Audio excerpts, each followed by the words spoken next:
மாதா TV நேயர்கள் அனைவருக்கும் என்னுடைய அன்பான வணக்கங்களை தெரிவித்துக் கொள்கின்றேன். இறை இயேசுவில் பிரியமான சகோதர சகோதரிகளே, தொடர்ந்து ஒரு சில தினங்களாக நாம் மத்தேயு 13ஆம் அதிகாரத்திலிருந்து வாசிக்க கேட்டுக்கொண்டிருக்கின்றோம். குறிப்பாக இந்த 13வது அதிகாரம் விண்ணரசு என்ற கருத்தை முன்வைப்பதை நாம் ஏற்கனவே மறைந்திருந்த புதையல் மற்றும் விலை உயர்ந்த ஒரு முத்து போன்ற உவமைகளின் வாயிலாக சிந்தித்திருக்கின்றோம். ஆனால் இன்றைய பகுதியானது இந்த 13வது அதிகாரத்தை நிறைவு செய்வதாகவும், மேலும் வலை என்ற உவமையின் வழியாக இந்த விண்ணரசை பற்றிய ஒரு போதனையை ஆண்டவர் நிறைவு செய்வதாகவும் இருக்கின்றது. இந்த வலை உவமையில் நாம் என்ன கற்றுக்கொள்கின்றோம் என்று பார்க்கின்ற பொழுது, கடலில் வீசப்பட்ட வலைகளில் குறிப்பாக நல்லவைகளை வைத்து கொண்டு கெட்டவைகளை நாம் வெளியே எரிய வேண்டும் என்று ஆண்டவர் நமக்கு அறிவுரை கொடுக்கின்றார். இந்த உவமைகளை நாம் நிறைவு செய்கின்ற பொழுது நமது வாழ்க்கைக்கு நாம் என்ன எடுத்துக்கொள்ளலாம்? குறிப்பாக இந்த மறைந்திருந்த புதையல், இந்த மறைந்திருந்த புதையலை ஒருவர் நாடி தேடி சென்று அதை பெற்றுக்கொள்கின்றார்.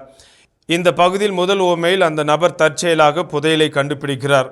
ஆனால் அந்த புதையலின் மதிப்பை உணர்ந்த அவர் தமக்கு சொந்தமான யாவற்றையும் விட்டு அந்த நிலத்தை வாங்கி கொள்கிறார். ஆனால் அந்த இரண்டாவது உவமையில் வணிகர் விலை உயர்ந்த முத்துக்களை தேடி செல்கிறார்.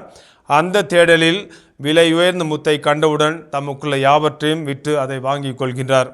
ஆமன்பர்களே, நம்முடைய கிறிஸ்துவ சீடத்துவ வாழ்க்கையிலே நாம் எதை தேடிக்கொண்டிருக்கின்றோம், எதை நாடிக்கொண்டிருக்கின்றோம்? நாம் தேட வேண்டியவை நம் ஆண்டவர் இயேசுவாக இருக்க வேண்டும்.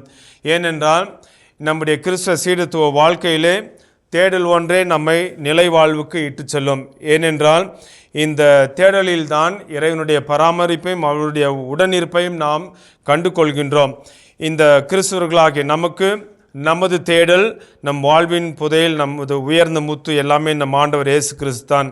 இந்த உண்மையின் அடிப்படையிலே தான் பிலிப்பியருக்கு எழுதிய திருமுகத்திலே பவுல் அடியார் மிக அழகாக கூறுவார், என் ஆண்டவராம் கிறிஸ்து இயேசுவை அறிதலாகிய ஒப்பற்ற செல்வத்தின் பொருட்டு அனைத்தையும் இழப்பு என கருதுகின்றேன் என்று தம்முடைய விசுவாசத்தை வெளிப்படுத்துகின்றார்.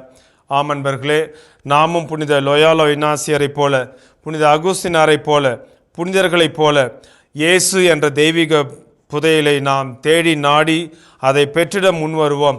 அதை பெற்றிட மற்ற அனைத்தையும் துறந்திடவும் நாம் முன்வருவோம். அவ்வாறாக செல்கின்ற பொழுது விண்ணரசை நமதாக்கிக் கொள்வோம். விண்ணரசுக்கு ஏற்ற ஒரு சீடர்களாகவும் வாழவும். இந்த வரத்திற்காக தொடர்ந்து மன்றாடுவோம். ஆமென். இயேசுவுக்கே புகழ், இயேசுவுக்கே நன்றி. மரியே வாழ்க.